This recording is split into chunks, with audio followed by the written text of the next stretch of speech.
Good morning, Nigerian 2120. Cleared for takeoff, 3-4 left. What's that? A mysterious sound. So as soon as this aircraft took off, You've got 4 low pressure lights. there was basically no surviving. The air brake thing just broke. Smoke. I'll take a look. They think they've got a hydraulic problem. You've lost all hydraulics. A confounding series of failures. We're declaring an emergency. We are having flight control problems. Roger, I thought you were... Saudi 738. Now they have to grapple with this blaze. There's smoke in the back, real bad. A raging inferno. This thing would have been like a torch. It's pandemonium inside the cabin. Bodies were falling out of the aircraft. There it is, it's 2 miles out! Christ, I have no control! And he had no idea what would ensue when he lowered that landing gear. 261 people Landing gear down! on the brink of disaster. Mayday.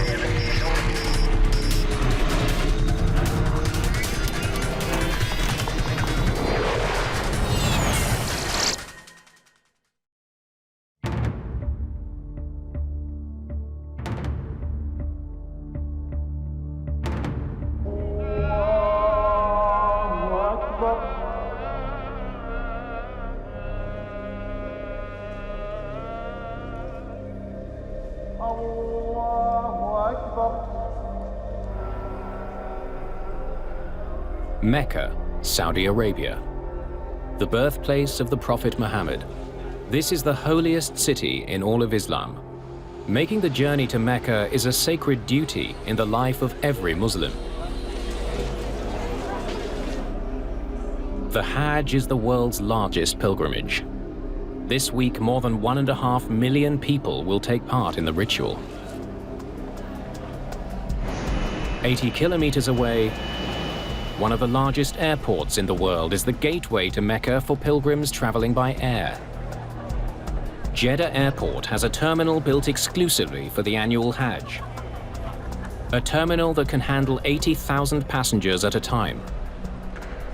Today, in blistering desert heat, Nigeria Airways Flight 2120 prepares to take a group of Nigerian pilgrims home. For most Westerners, a Hajj flight would seem almost surreal. These are very poor pilgrims from villages in Nigeria.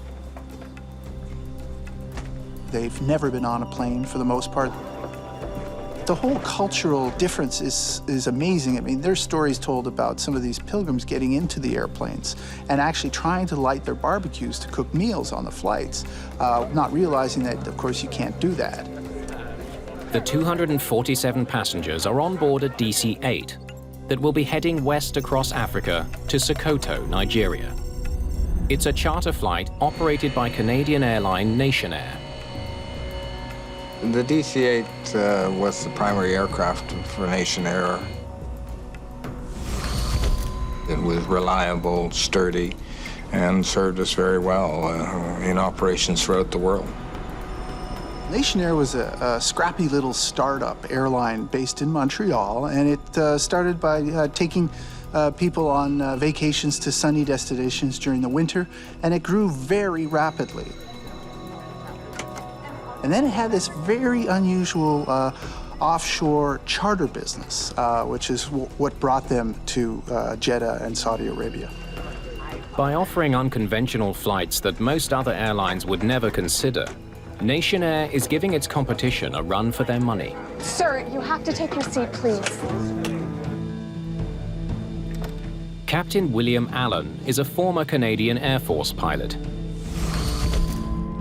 He has more than 20 years of flying experience.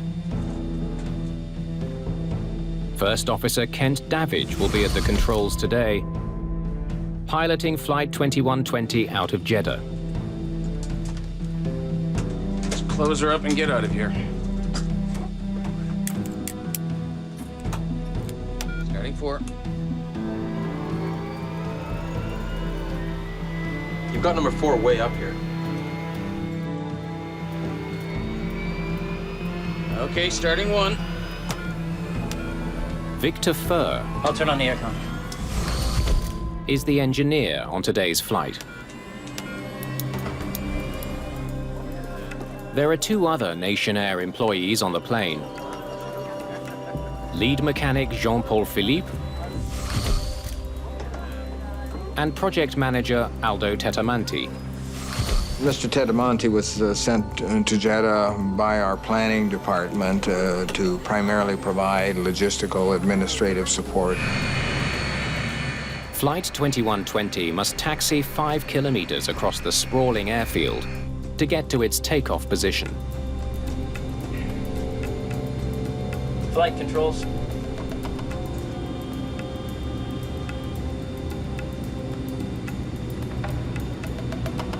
Check. It's a long way around. Yep. Good morning, Nigerian 120, cleared for takeoff. 3-4 left. At 8:26 a.m., it's already 30 degrees outside.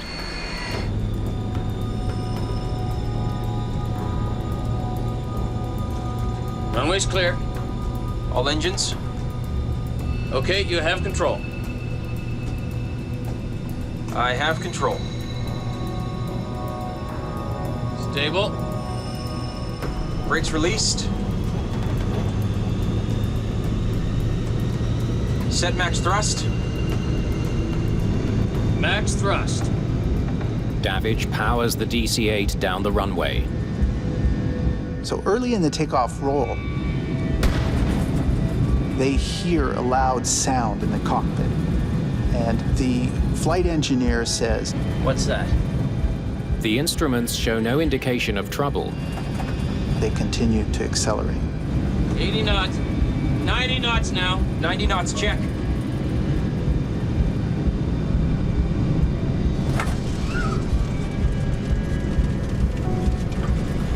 Sort of a shimmy. Like if you're riding on one of those thingamajigs. V1. V1 is the speed at which pilots can no longer safely abandon their takeoff. Rotate.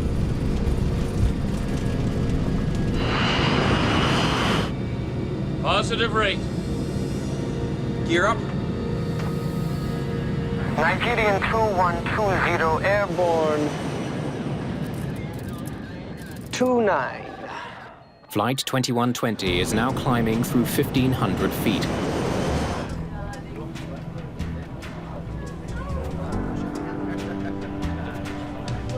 The plane has been in the air for 1.5 minutes.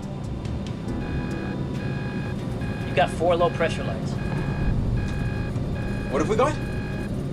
You've got 4 low pressure lights. Yeah. We might be losing pressurization. Pressurization is uncontrolled. The instruments indicate that the plane isn't pressurizing properly.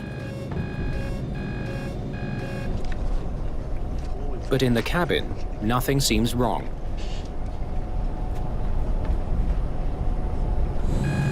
Level off. Okay.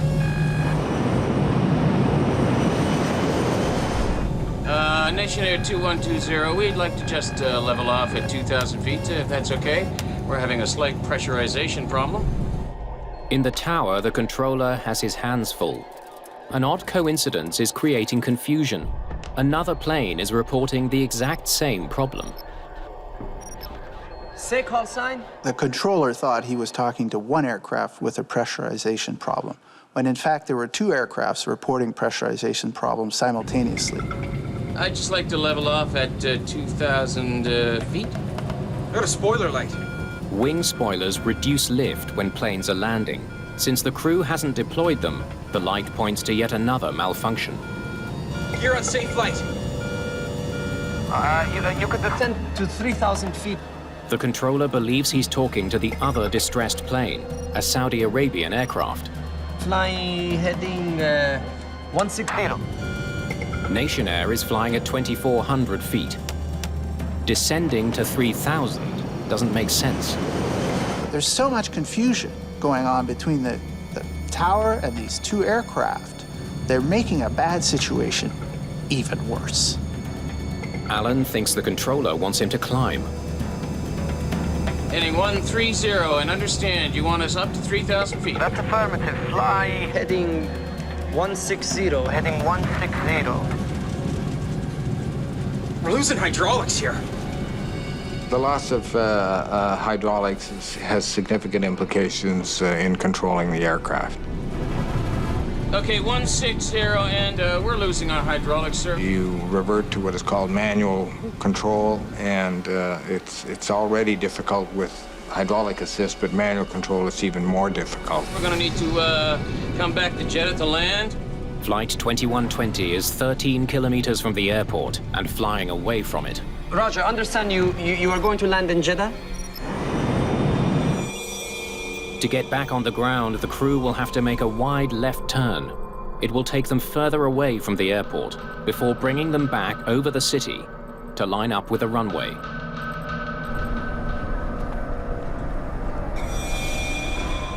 In the cabin, the first signs of trouble.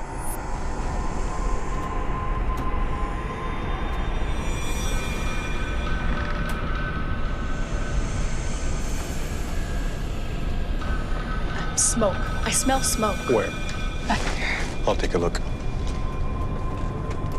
The Nation Air mechanic is about to discover the terrifying truth behind Flight 2120's mysterious mechanical failures.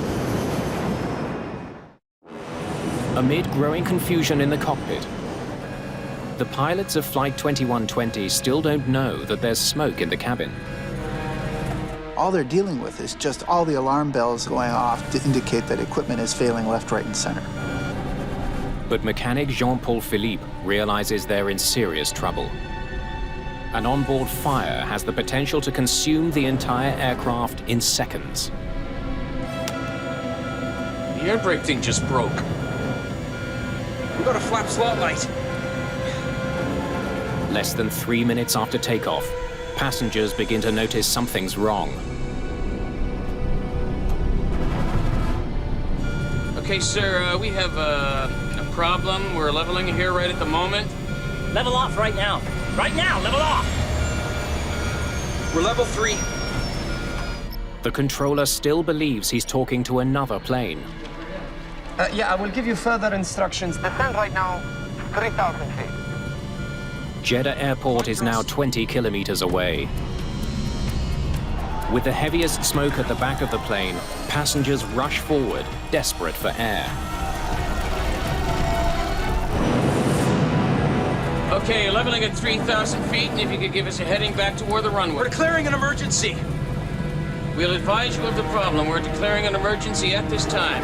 Roger, confirm you would like to be runway 16. No, 34 would be better. We're gonna need time to get ready for the landing. So we have confusion between the two planes in the tower. We have, unbeknownst to the pilot and the crew in the cockpit, smoke billowing into the passenger's seat area. There's smoke in the back, real bad. Yeah, we're heading back. We've got a hydraulic problem, Kate. So this is the first indication that the pilot has of anything going on in the back of the plane. Should I tell the passengers? Yeah, just tell them we'll be returning to Jeddah. They think they've got a hydraulic problem. Now they have to grapple with this blaze that is spreading through the rear of the aircraft.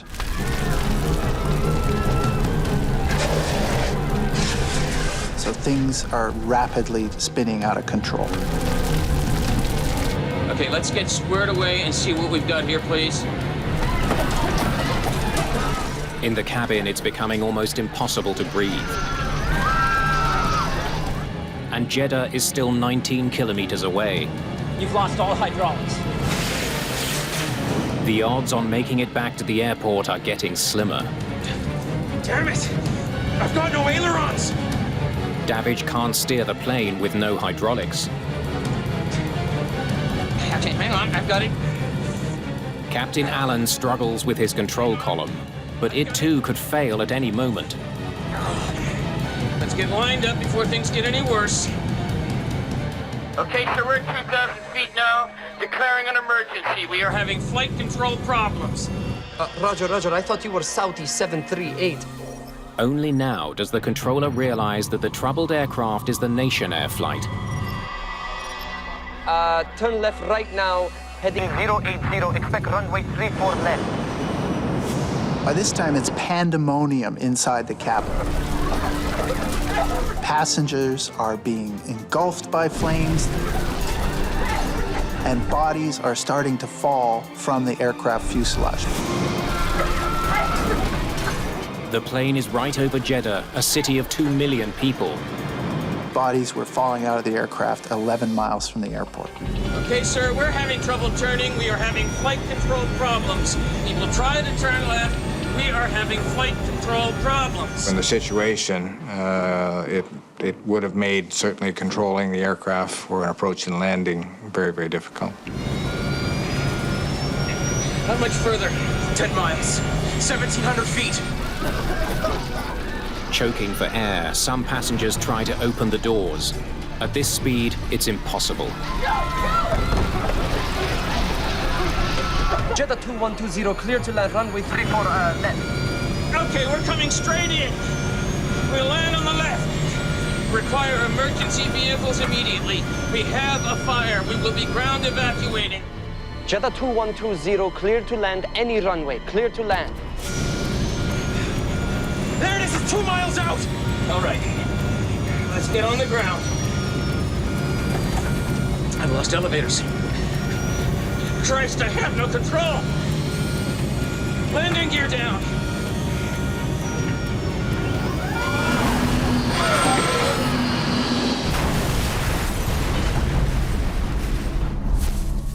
Saudi Air 738, Nigeria Airlines is down, just short of runway 34 center.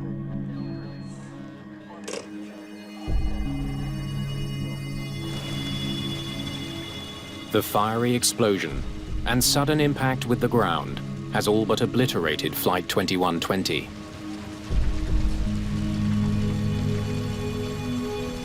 A trail of blackened debris stained the desert half a mile short of Jeddah's main airport. Little was left of the DC-8, such was the force of the impact. 247 passengers and 14 crew are dead. This is the worst accident ever for a Canadian airline. And the deadliest crash of a DC-8 in history.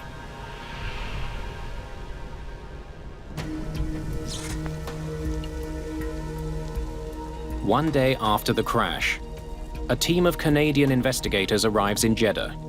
They'll be joining the official Saudi investigation. They now must figure out how a DC-8 bound for Nigeria, Nigerian 2120, airborne 29. ended up in pieces just 10 minutes after taking off. Has anything been removed? We'd heard that there'd been an onboard fire, but really little more than that, beyond the fact that all the 261 souls on board had perished in the accident. Bill Taylor is the Transportation Safety Board of Canada's technical expert. My first view of the crash site was one of astonishment, really, at the spread of the debris, the severity of the breakup.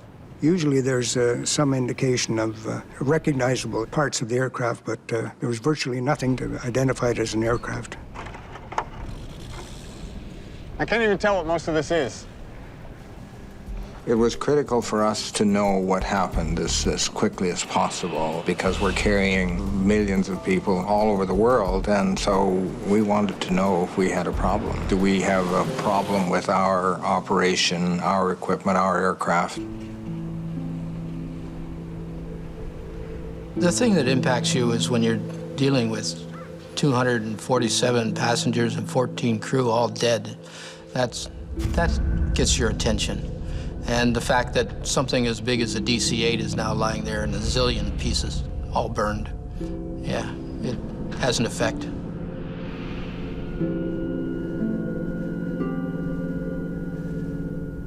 I was responsible for performing a site survey which identified the location of the major parts of the wreckage and searching for evidence of the source of the onboard fire.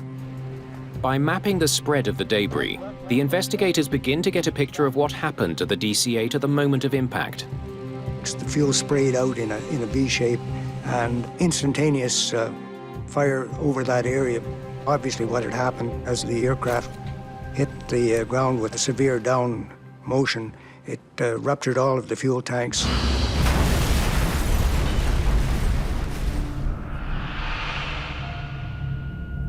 The main wreckage sprawls across a stretch of desert 400 meters long and 200 meters wide.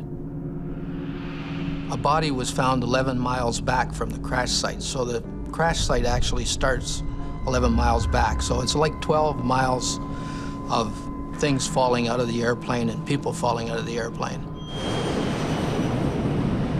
We did see that whole sections of seats were melted and charred, and obviously had people in them when they fell.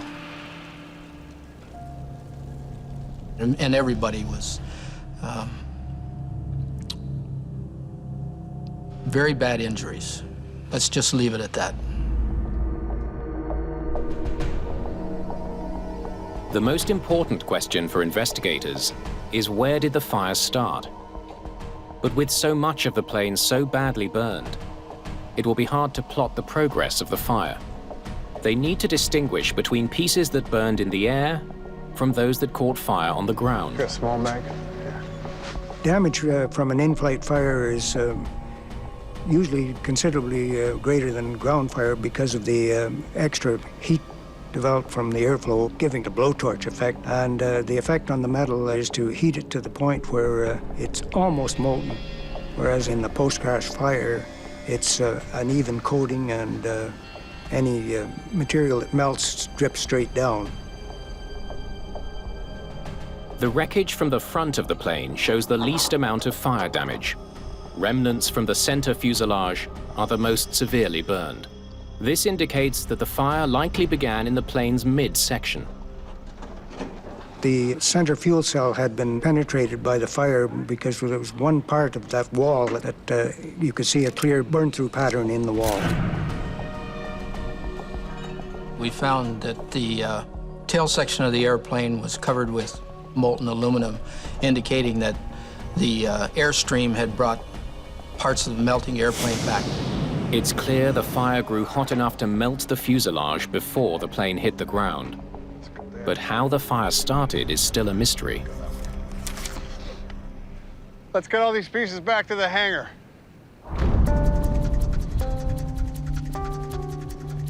The Saudi government provides a hangar for the investigators to conduct a more in-depth analysis of the wreckage. The lead investigator on the case is the Transportation Safety Board's Ron Coleman. The Saudis didn't have the expertise on the ground or in the area and hadn't done any major accident investigations that I was aware of. And also, they didn't have any engineering lab capability, and we did, so they opted to let us do that work for them.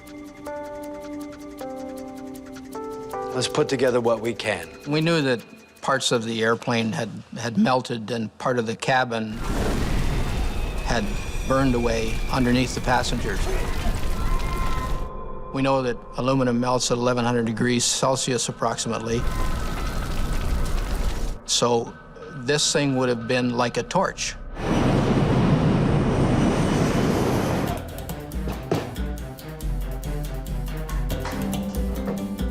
Before investigators can reach any conclusions about what caused the crash, Nation Air puts forward a theory of its own. Early on, Nation Air claimed that a foreign object, a hunk of metal, had been on the tarmac at Jeddah. Nation Air makes that claim after learning remnants of blown tires were found on the runway. However, the Saudi aviation authorities said there was no evidence of any foreign object on the tarmac at any time before or after the crash. Canadian investigators now face two very different but equally disturbing possibilities. Either Nation Air is rushing to judgment about why one of its planes went down, or the Saudi Aviation Authority is attempting a cover-up.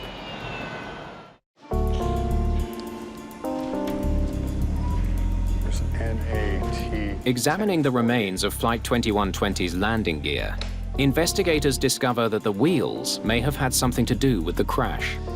One of the left wheel rims shows clear signs of having been scraped along the runway.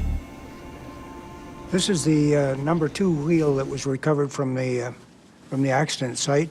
You can see here the area where the wheel was ground down. You can imagine the kind of heat that would generate running along the runway, scraping off. At the crash site, Bill Taylor makes a chance discovery. It adds an unexpected new layer to the investigation. I noticed a piece of paper blowing across the site. Picked it up, and I could see that it was handwritten notes on this paper, and it turned out to be part of the A-Flight inspection checklist, and it was the actual page that recorded tire pressures. Hey.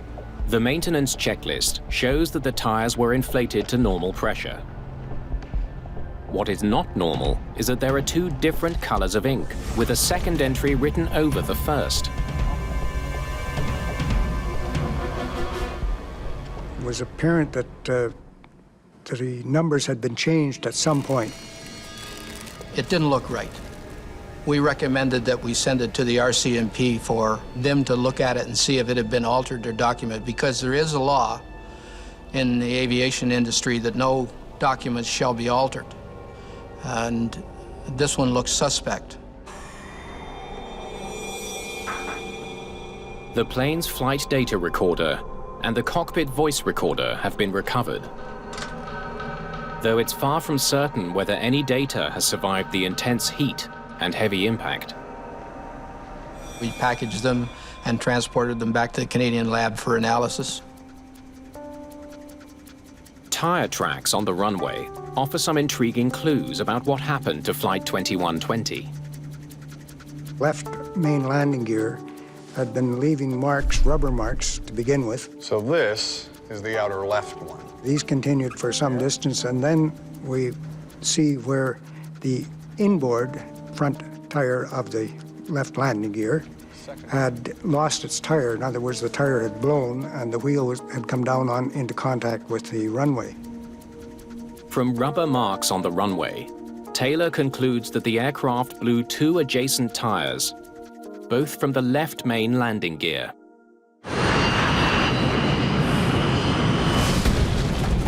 What's that?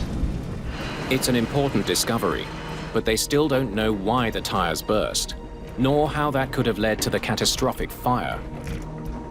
Let's spread it out, see what's what. Investigators next examine pieces of tire found on the runway. They're looking for any signs of a defect or heavy tire wear. Visual examination found that the tires had sufficient tread to continue in service. They were worn, but still pretty good shape. The discovery supports Nation Air's claim. It's possible that the DC-8 did, in fact, hit something on the runway that caused a puncture. Press releases at the time provided by the president of the company stated that the cause of the tire failure was debris in the runway. Even with 2 blown tires, Positive rate. Flight 2120 got airborne. The connection between the blown tires and the calamity that consumed the plane still isn't clear. Okay, let's get squared away and see what we've got here, please.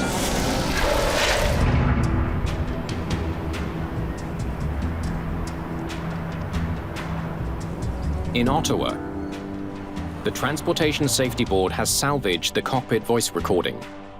But instead of solving the mystery, it only adds to it.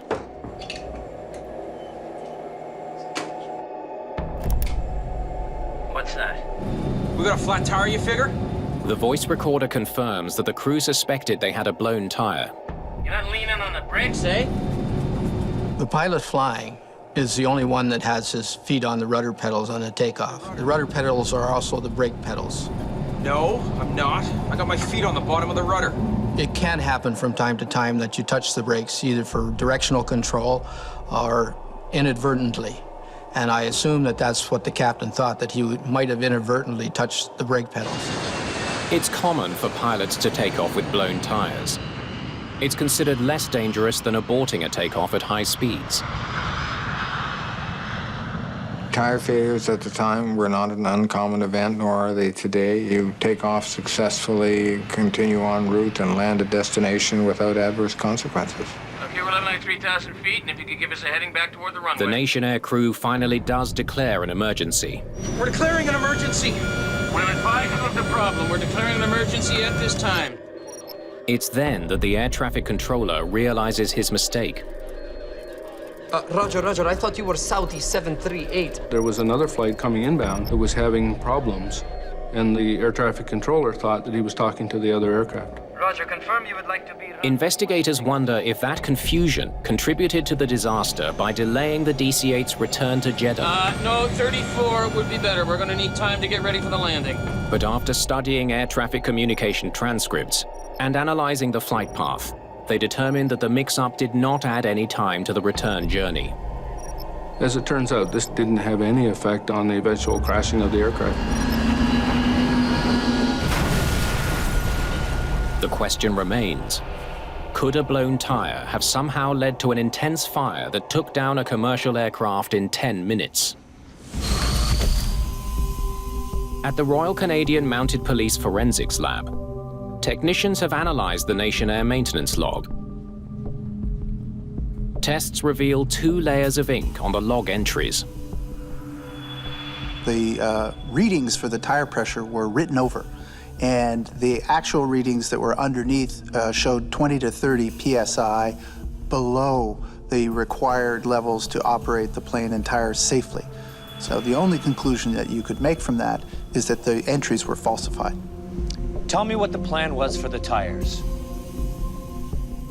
With this troubling new information, investigators now turn their attention to the mechanics who last worked on the plane. They learn that 4 days before the crash, at a stop in Ghana, Africa, mechanics wanted to change the tires. The tread was beginning to wear, and the pressure was low.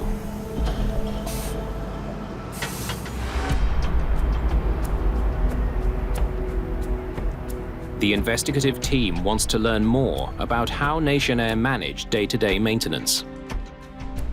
Bill Taylor is joined by operations expert Larry Vance. What we did was look at all the operational issues, and we looked at human factors, basically everything that had to do with the operation of the aircraft. You're not going to believe what I just found. Taylor uncovers evidence that the tire change was never carried out. A fax from the Nation Air project manager in Jeddah ordered it stopped so the plane could stay on schedule. They had a facsimile come in from the project manager. Forget it. They want us to get going.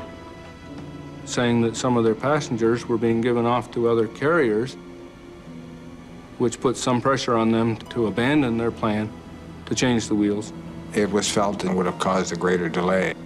So the fax came in and said, stop the tire change. We're way behind. We may lose the contract. Load everybody up and get back. And so they did. They stopped the work. Because Nation Air is go, go, go, go. Nobody wants to deal with anything that could delay the departure.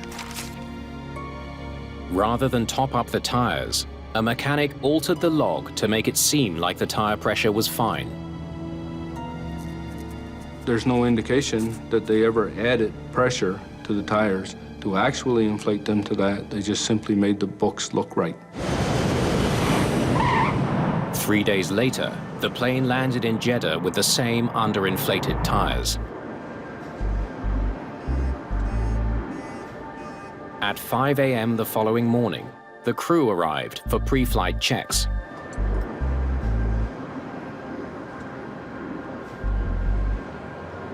"20 minutes before takeoff, lead mechanic Jean-Paul Philippe finally decided to get the tires topped up. He had waited for quite a long time. I believe the passengers were on board and the baggage was on board. Basically, the flight was ready to leave when he finally decided it was the right thing to do to try and get nitrogen. All the tanks are empty. Aircraft tires are inflated with nitrogen, not air. Nitrogen does not expand as much as air. It's also less flammable. He actually made an attempt to find nitrogen to top the tires up. Listen, I just need to top up 2 tires. That's it. Philippe asked another airline to help. I just need to top up 2 tires. They had nitrogen bottles, but they were empty. That didn't go very well. It was reported to us that the project manager just simply said, forget it. We're not going to get nitrogen. We're going to go without topping up the tires. And away they went. He's not a commercial pilot or a trained mechanic. Investigators now conclude that the project manager's lack of experience was a critical factor in the accident. He was making operational type decisions on behalf of, or instead of, some of the people who should have been making the decisions themselves and putting a stop to things like allowing the aircraft to fly with underinflated tires. Oh, let me guess, we gotta go. It was something new and was to have actually assisted us in being better prepared and operating more effectively. In hindsight, the irony is where the reverse actually happened, that additional pressure was put on the crews. Any decision to take off with an unworthy airplane or tires that were low ultimately should have been communicated to the captain, because the captain is the person that's responsible for the safety of the airplane and the crew. But that didn't happen. No one in the cockpit was likely aware the tires were underinflated before takeoff. I don't think this flight engineer would find it significant to see that values and the tire pressures were changed, as that is not an unusual occurrence on a journey log. Incorrect values are entered and they're changed or fixed. Before it crashed, claiming 261 lives, the same plane took off and landed 7 times with the underinflated tires. Records show that the plane's loaded weight was about the same for each flight. So why did the tires blow on July the 11th at Jeddah? How long is that taxiway anyway? Investigators suspect the answer relates to the sheer size of the airport, combined with extreme desert temperatures. It was something like 11 minutes of taxiing with several turns. So it was a long taxi before they even started the takeoff run. They taxied for 5 kilometers. The tires must have been burning up on the tarmac. The DC-8's main landing gear consists of a left and right bogie, each with 4 wheels. Uniform tire pressure is important. It ensures the weight of the plane is distributed evenly between all 8 wheels. When you have an underinflated tire, that total weight then is distributed over the remaining wheels. It would be felt on the axle mate of the low-pressure tire. We calculated, using our weight and balance figures, that the pressure for that day would have been 183 psi. It's pretty clear from the RCMP investigation that one of the tires was 155 psi. That's 28 pounds per square inch below the safe level. Added to that, the effects of a long taxi run on a scorchingly hot taxiway. During taxi, there's an opportune time for tires to heat, and particularly tires that are underinflated, to heat up, flex, and so on.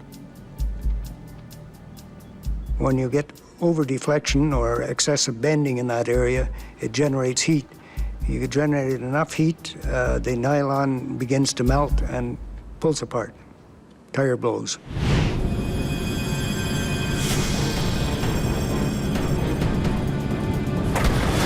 What's that? The first tire to burst was not the low one, but the one right beside it.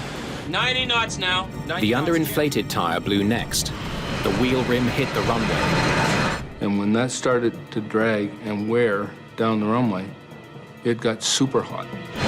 Hot enough to ignite the rubber tires. The crew took the fire into the air with them, and it quickly consumed the plane. So as soon as this aircraft took off and they retracted the landing gear, there was basically no surviving. Gear up. The fire was going to spread. There's smoke in the back, real bad. They were going to crash. Yeah, just tell them we'll be returning to Jeddah.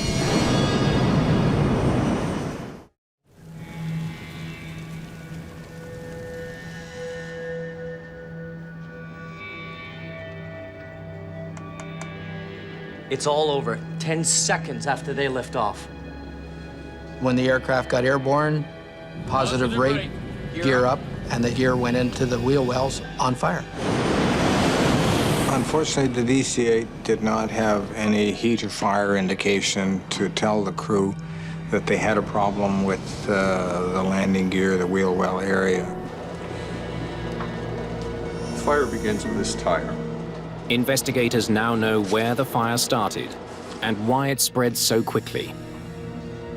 The left wheel well burns first. Using the remnants of tire and perhaps hydraulic fluid as the fuel, this fire continued to burn in the wheel well. We might be losing pressurization. Pressurization is uncontrolled. Next, this bundle of wires, wiring for the spoiler light. Got a spoiler light. Fire's spreading fast. It's reached here, the main hydraulic line. We're losing hydraulics here. By now, the fire's reached the very top of the wheel well. It's eating through the emergency wheel brake. The air brake thing just broke. Then the fire hits the right wheel well, and this bundle of wires shorts out the flap slot light. We have electrical wires, we have hydraulic fluid, all highly flammable. We got a flap slot light. And you've got the air rushing at you at 240 knots. Now, the fire breaches the wheel well, making its way up towards the cabin, burning through the aileron controls on the first officer's side. Damn it! I've got no ailerons! Clearly, a fire in the wheel well is a very dangerous thing because of what's in the wheel well. This is the way the airplanes have been designed, and they function fairly well until something like this happens and we find out, oh, perhaps that wasn't a very good place to put this. Once it's burned through the main fuel tank here, it's all over. He had no idea as to what would ensue when he lowered that landing gear. Landing gear down. The fire had compromised the structure to the point where when this action of lowering the gear took place, it destroyed the airframe.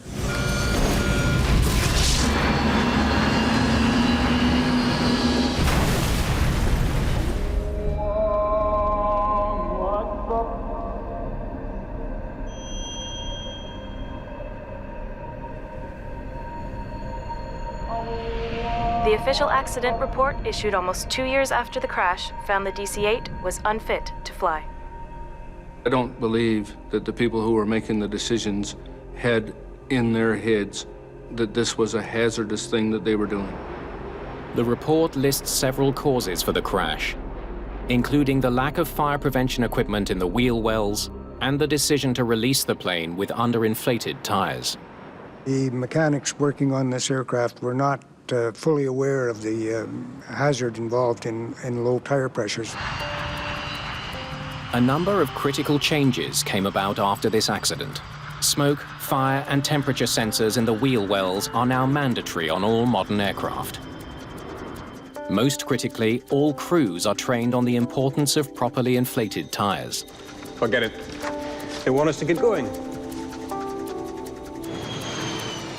The accident was a major factor in the collapse of Nation Air in 1993. The accident, I think, was probably the beginning of the end. Our emphasis of production over protection really identified the main weakness in the company. Oh, let me guess. No, we gotta go. You can only pressure your people to cut corners so many times and put pressure on them to keep to schedule so many times and put dollars ahead of safety so many times before something will go terribly wrong, like it did in this Nation Air crash.